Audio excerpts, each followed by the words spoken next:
Yo, what is up, people? Today I have a Sunday special for you. This is the Warning Mayday in the making. It is a 6-episode series, and yeah, I'm keen to get into it. But here we go. Let's have a listen. Let's also change it to... Oh, here we go. Oh. Pelo bien. Primero, We are ready. el nombre o de que los nombres individuales y luego la banda o al No, revés? I don't. Ah, Okay. okay. No, hi, we're the Warning. I'm Daniela. Okay, yeah, that makes a lot more sense. Hi, I'm Daniela. I'm Paulina. I'm Alejandra. And we are the Warning.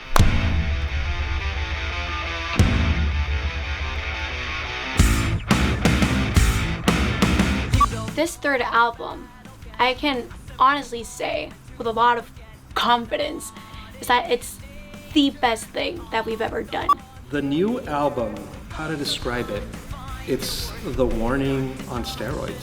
They can all play their instruments like no one I've ever seen. If you listen to this album, you know this is a rock band. It's not a female rock band or a young rock band. This is a rock band. I agree. You'll never hear me calling them a girl rock band. I will only ever call them a rock band, because they are.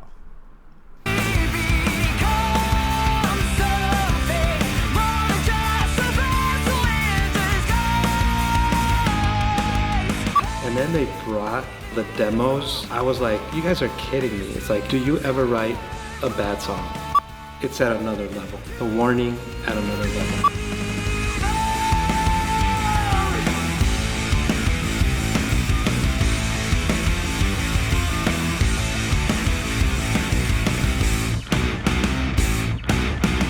Working on the album with David and Rick was a little bit nerve-wracking at first because we know what we want to hear. I was really nervous that David was gonna be like, no, I hate all this and let's do something different.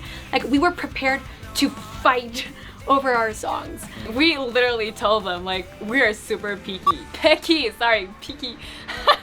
You see how far you can push day one. And you started to talk about a song I didn't like. I said, I don't like this song. And I had 3 girls right up in my face together. And they talk in Spanish.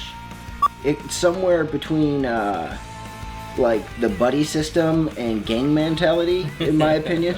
You know, they travel in a pack. like a gang of lionesses circling the prey. I think that if we were not sisters, like, this would have fallen apart so quickly. Having 3 girls being amazing, talented musicians at such a young age, and then having those 3 girls be sisters and so connected, that doesn't happen. I can't believe they're my daughters. Like, what moment that... Oh, I haven't seen what the parents look like yet. Luis and Monica. Oh, Monica's the mom. Oh, there was a comment. I can't remember the comment. They said the name Monica. I'm like, who's Monica? It's the mom. That happened how? Being in a band with your family is great. We experience everything as a family. That it'd be weird, like, to experience it alone and then come to my family like, oh my god, this happened. No, it's like a thing. It happened to all of us. It always happens to all of us. I'm used to being in a room for 3 months with a band. This instance, I've never experienced before. I've never had the parents in the studio. And then their manager came. Now I've got the guardians. I definitely didn't get to be me because I usually swear like a trooper and say all sorts of inappropriate things in the studio because nobody's filming me usually. I've never experienced anything like that, and I probably never will again the rest of my career.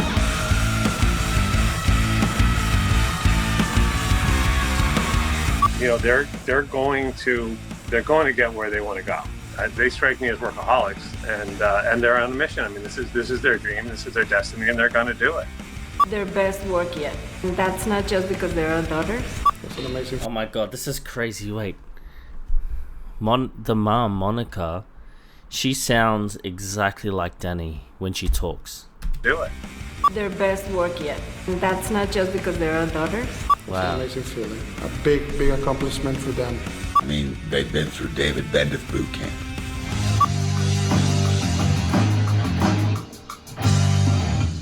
Yep. Is it wrong? Yes!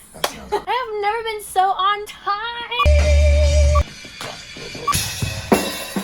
This does sound more like a synth. Going once, going twice.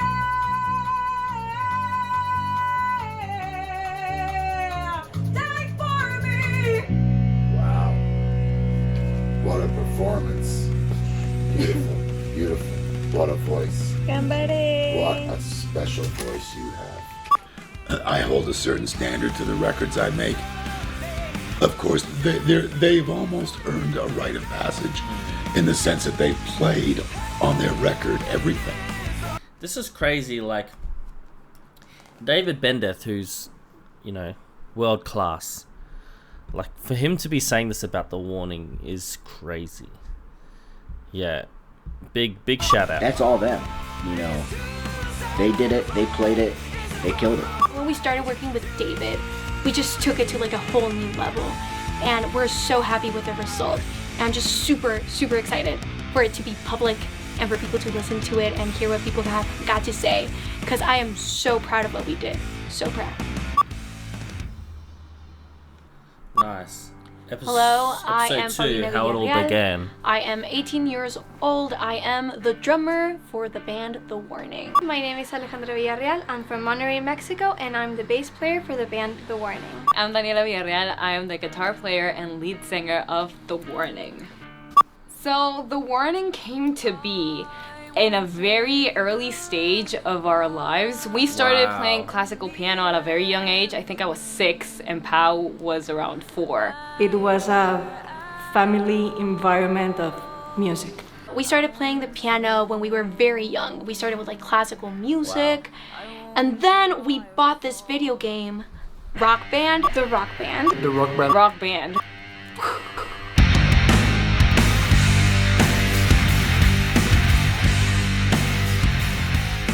When we bought the game, that was the moment when we were like, hey, we want to do that. We absolutely loved that video game. We played it all the time. I would just be like jumping around with my Wait, that's funny. That video game, we played it all the time. Look at is that Danny? No, that's Danny there. And that's Pau, I think. Wow. Look at the face. Oh, they're so little. I would just be like jumping around with my guitar. Pat would never let me play the drums because that was her thing and she was super good at it and I was just like, no. When we bought the game, I noticed Paulina, and she was like, like with so much coordination, and I told her like, look at Paulina. But you need to take into account that I was like 6 years old at that time. My next week, Paulina was in lessons. Wow. The thing with Dani was she wanted the guitar because of the rock band, but we knew that it was gonna be difficult for her because she was 8 years old. I asked my dad if I could play the guitar and he was like, are you sure? And I was like, yes. And he said 6 months. And by the week I wanted to give up. But she kept her promise, and by that time, she already started to love. I was about 3 when we got the Rock Band, so I didn't actually play. She was a baby. Ale basically, when we were playing Rock Band, Ale was clapping next to us. I picked the bass when I was about like 6 or 7, and I was like, ooh, I want to play that. Don't know what it is, but I want to play it. And when she started playing the bass, we started like thinking like, hey, these instruments, like we can play them together. We were like, oh, these 3 instruments actually make up a band. So we're like, we can start playing together. We said like, why? We should play something together. And that was it. Enter Sandman. We had no idea that we were gonna do what we're doing today. Like, Did Enter Sandman come first?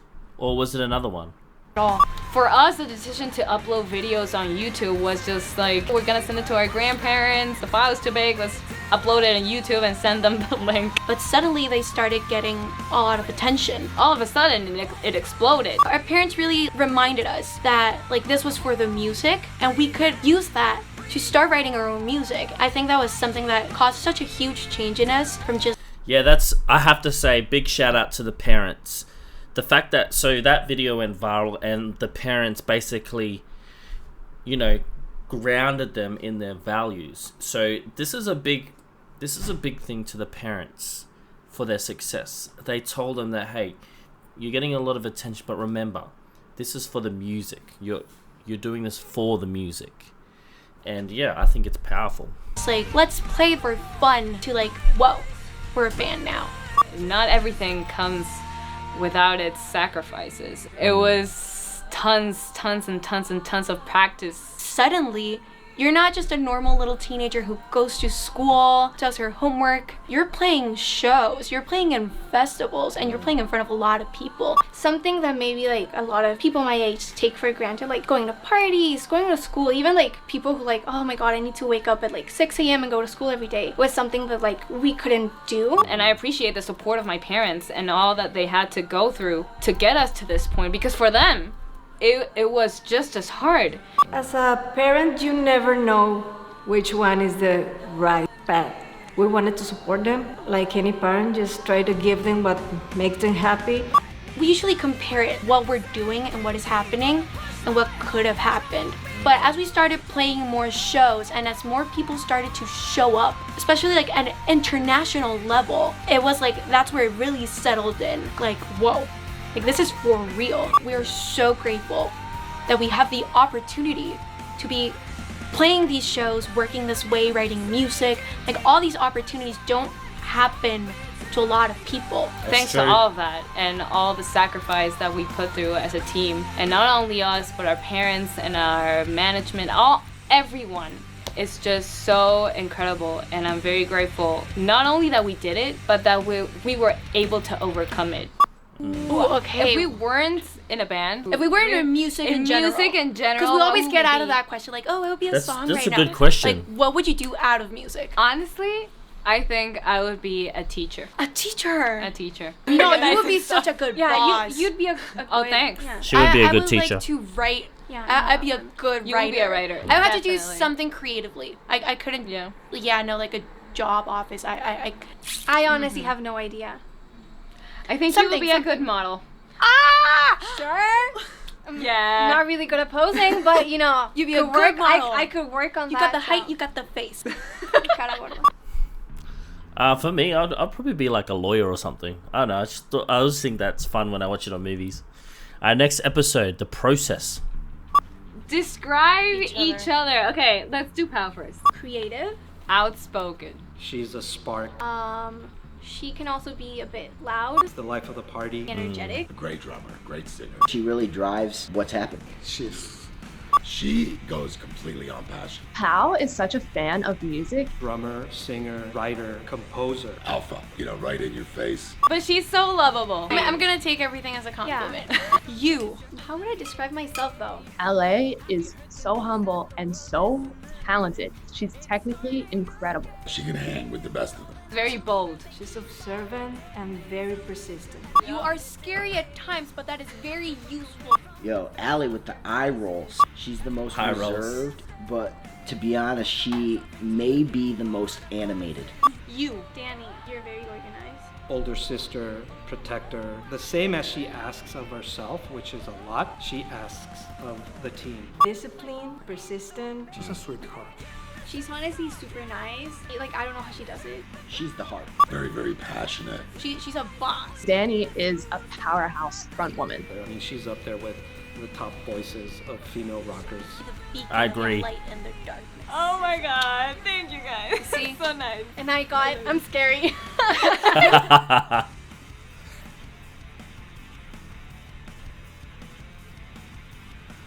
Jumping from covers to like writing our own music was. I think it came very naturally. Pao has been writing songs since she was like, I don't know, maybe even 5. We would be like, I don't know, making lemonade. She was like, making lemonade. We started writing as like a little experiment, and our first EP was basically those little experiments. Our main focus for writing is rock and roll, but that doesn't mean that we don't listen or learn from any other genre. K-pop. I listen to a lot of K-pop, and I also listen to a lot of Japanese rock since it's so different. I listen to a lot of classical music, I listen to a lot of alternative music, I listen to a lot of K-pop. I love rock and roll for its energy, and I wouldn't change that for our band, but it's great also to learn from all the different types of music that there's all around the world. Good. I really liked it. The chorus is really good, and I think that one of the best things about this is that you put really quick melodies that go up and down very quickly, and in like Korean language, like that works so well because they have like so many like syllables. Creatively, it's all them. The way they work is they start writing and composing, and then they get together, then they rehearse, and they don't show us anything. As for what we speak about in our songs, well, most of the times they come from Pao's brain, and we're just like, that's genius, and we kind of tweak it out and make the song appropriate to that feeling that we're talking about. So I usually just sit on the piano and I just play something until something comes out. And then I show Danny and Alex the song. I try to pitch it as best as I can, so they're like, oh my god, that's a great song, let's work on it. Pao's the one who has like that muscle, that creativity to just like create little words out of nowhere. We start working on it. We start adding the drums, the guitars, the bass, and we're all very involved in that process. And it's really fun because I know I play the bass, but I don't do my bass parts alone. Like, Pao helps me and Danny helps me, and it's the same for the drums, the vocals, and the guitars. Since we are very, very opinionated, we like to be in each and every part of the process. Yeah, it's interesting. I was actually thinking about this, is how they write, and like how they write is actually very unique. You don't get this a lot. They all chime in on each other's parts to help out, which is really nice. I feel like if you do that, then that means everyone is happy, you know, with all the parts. We're doing bass lines, we're all there. Each second is important. We're all very involved in every part of the process, which I think makes every song unique, and it sounds like us. Honestly, very we unique get along process. So well, but the only moments where we have like fights is when we're writing, because we have such different opinions about what a song should be. It's up to votes. 2 people, you win. We work really, really well because we have this honesty to our communication. We do have like that clear line between like bandmates and sisters. You need to look at it as like what's best for the band, and not like, oh my god, like you're turning your back on me, like I'm your sister. No, like we're working. Seeing them in the studio interact as bandmates and as sisters was really cool. It's just such a deeper level of connection. They know exactly what they need to do to support each other in all situations. When someone's cutting a vocal, when someone's cutting a guitar, like if it's going well or if there's hesitation, there's just like that sister connection was so cool to see that level of support. They're sisters.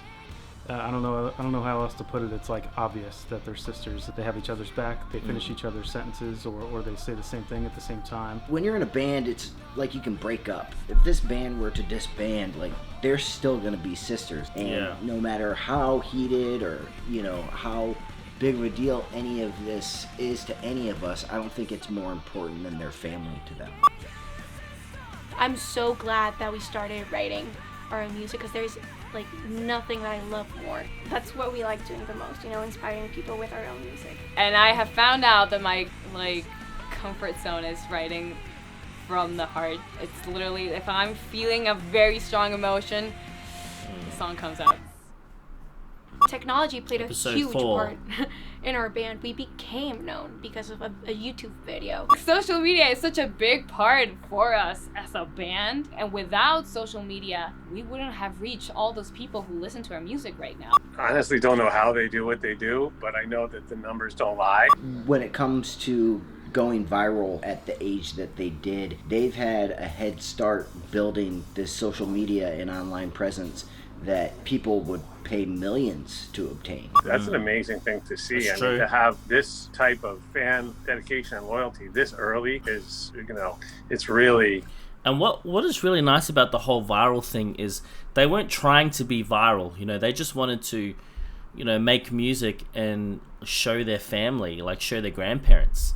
And the fact that it went viral, like, that's just a blessing. And I like how humble they are about it.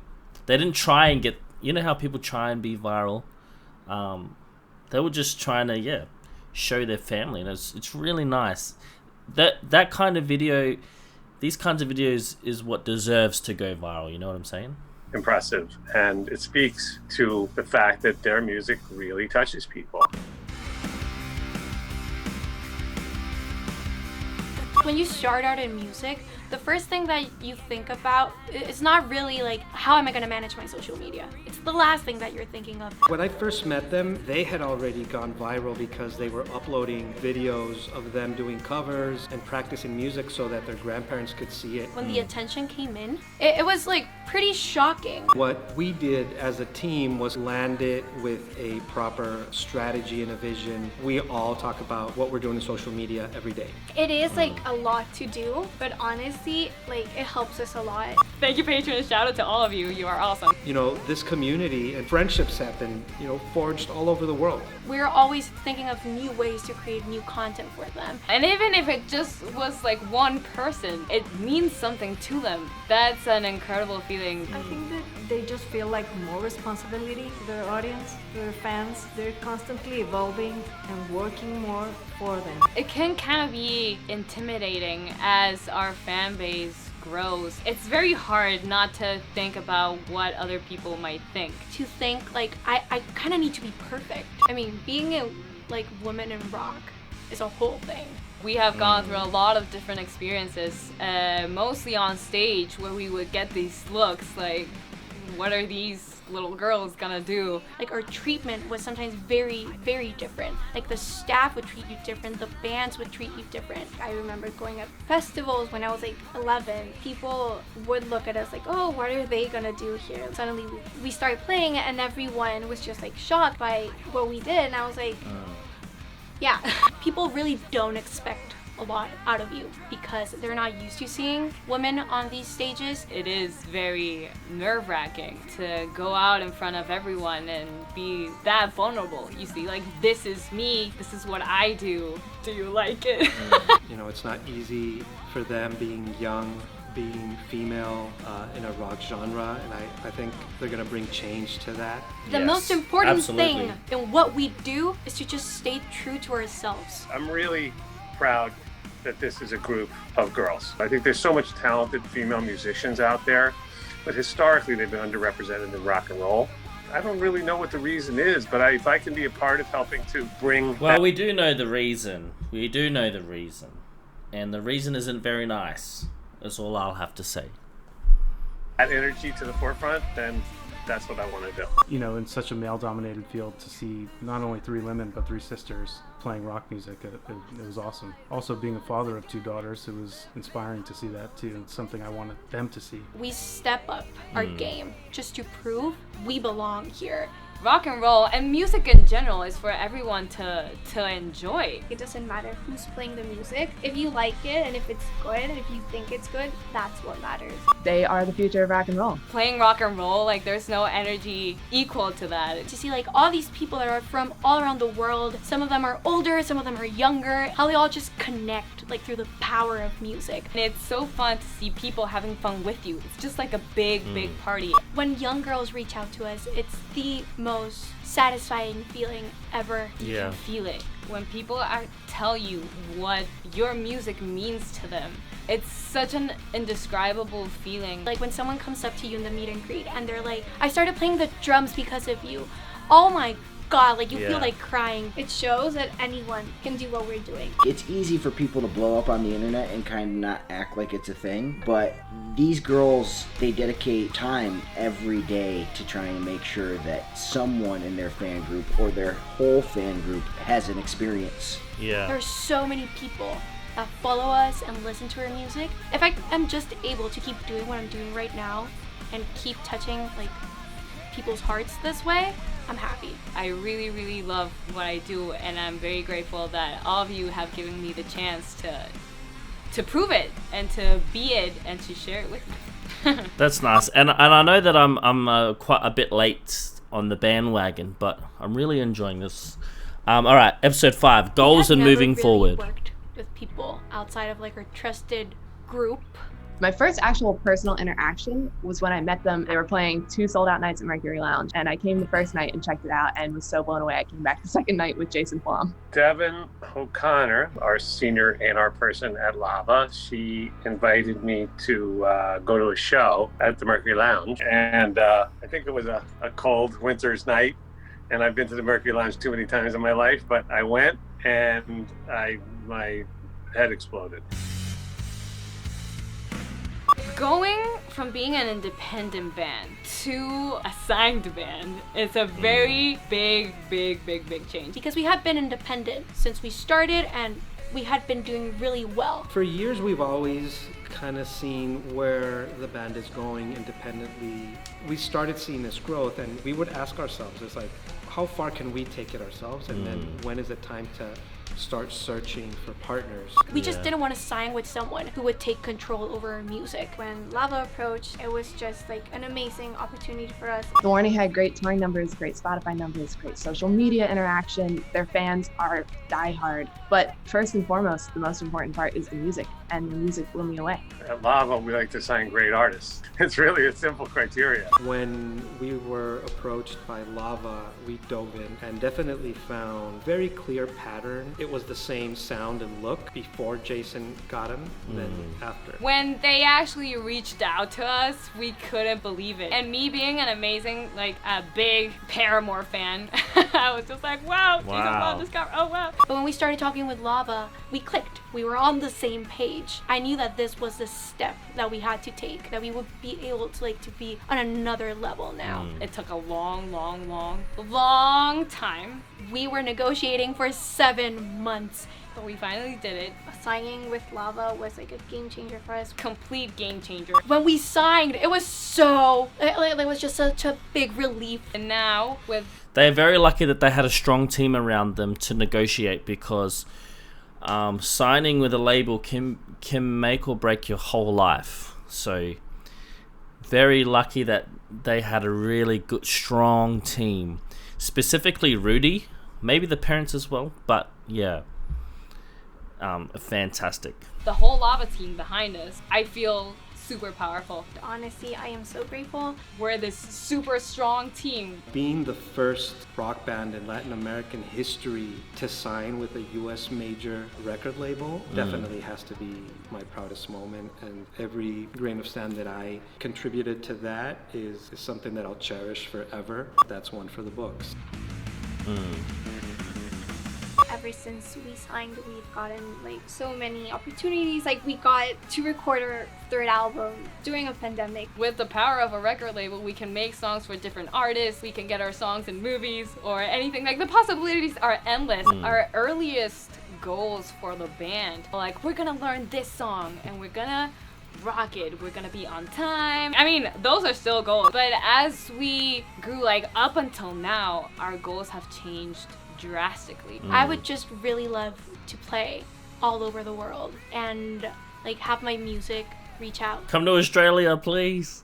I know it's really hard to do, but please. To like as many people as possible. And we would love to, go on a world tour, get our music everywhere, and just kind of like share that love for music that we have wherever we can. I can envision a stadium full of fans rocking out to The Warning. If we were able to help make that happen, it would be, it would just be magical. Future hope for the band is world domination. Yeah, we want to tour the world. We want to melt faces, rock out on stage. We want to break stereotypes and show the world that dreams do come true.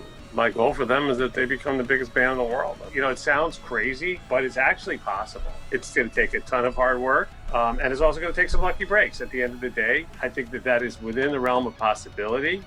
There's no reason that they can't do that. our favorite place we traveled as a band, I think we have each one different in mind. Okay, Okay. let's just say it at the same time and see if it matches up. Okay. 1, 2, 3. Argentina! Ah! We got Argentina. It was Yes. awesome. It was such a great tour. It was our first time having like such a long tour. We 2 were- weeks. It was like 2 2 weeks. weeks. It was Yeah. a 2 2-week week tour tour. with It was our first time there. and it was amazing. It was Honestly, really I am amazing. dying to go back to Argentina. The energy So the different. Argentina like public has. Wow. Hey, apparently Ed Sheeran said Australia has the most mental energy he's ever seen. That's what he said in his own words. Awesome. Miss you guys. So, I'm sure Argentina's amazing, but wait till you come to Australia.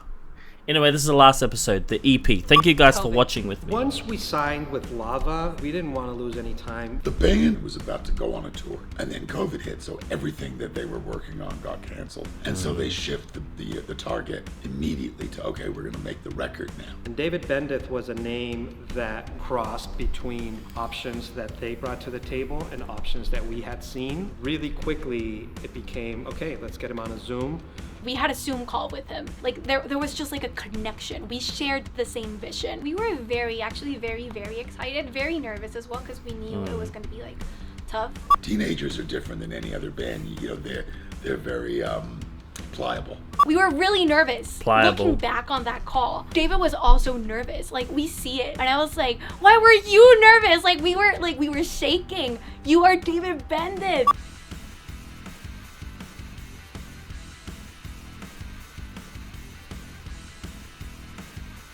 Making an album in the middle of a global pandemic was a very unique experience. We started lockdown on March. We had not left our house until September. We were really respectful of like the safety of it all. Obviously, it was COVID, and the first thoughts across my mind were, how is this going to work? But what we did was we were in the bubble. We decided after a lot of conversations about it that we were going to record it in New Jersey. We did COVID testing, we traveled with seat covers and masks and face shields and gloves, antibacterial and sprays and wipes. Nobody on our team got COVID. We were It's crazy, COVID. You know, it's that crazy time period that now seems like just a lost memory. You know what I'm saying? all very careful and very professional. And I think, that just makes this album that much more special. We were just in a little bubble all the time. I think it kept us really in the zone. It was definitely scary starting at first, because of course the questions come up of maybe if we wait another month, things will be safer. But it ultimately came down to the fact that the music was ready and it feels urgent, it feels relevant. We want to put this music out. Working with David and Rick was a very new experience for us. Actually never worked like this much with people who only talk in English. Their English is amazing. My Spanish is absolutely awful. The one time that I brought up a mispronunciation, I can't remember if it was Danny or Pau, one of them said something and I jumped on it. And you just hear Allie from the back, your Spanish sucks. You gotta watch out. You don't know who's waiting in the wings to get you. That's funny. This third album, I am so proud of what we did with it. It came out And then I reckon Power wrote a song about him later. very generational, very social. More than anything, I think we want to call out people to think. It's about Gen Z, it's about technology, it's about communication. The new album is the world from the Warning's perspective. Since we evolved as people, we changed, our views of the world changed, we grew up. I think our writing and our music changed and grew as well. In this instance, you could tell that each one of them had spent time honing their craft and practicing. I saw a crack in the door where I could push them and I could open a world to them where they could be less rigid. Even though it's tough and they don't like it, they're built to withstand it. And so you could push them.